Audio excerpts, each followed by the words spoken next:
بعضیا میگن عشق فقط یه احساسه، اما وقتی پاتو میذاری وسط دنیای مافیا، عشق میتونه مرگبارترین اسلحه دنیا باشه.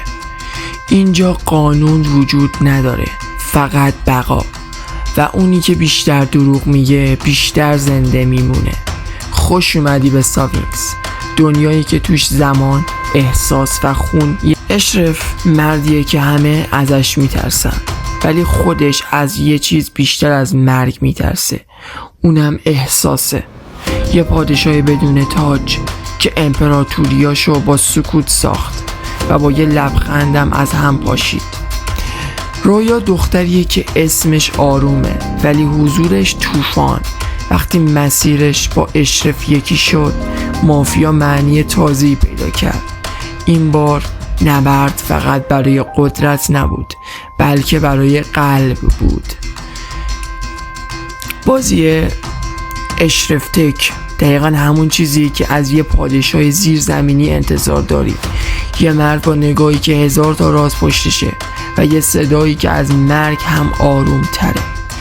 و اسم بازیگر نقش اشرف چاتای اولوشوی، چهره‌ای که همه باورش میکنن تا وقتی که دیر شده، چون لبخندش خطرناکتر از گلوله است.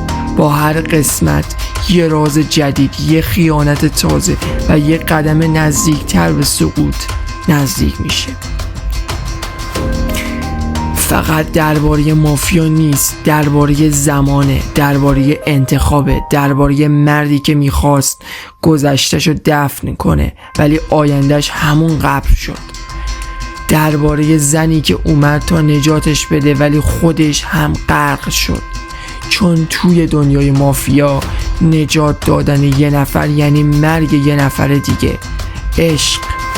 عشق یه دروغ قشنگه که وقتی واقعی شه همه چیو میسوزونه. حالا نوبت توه.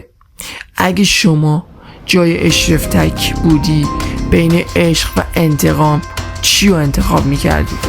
بنویس زیر این کامنت ها، چون توی دنیای ساوینکس سکوت یعنی شکست.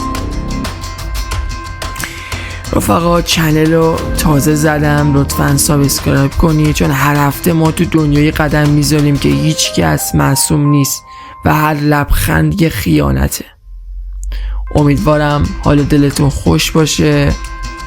فعلا بدرود.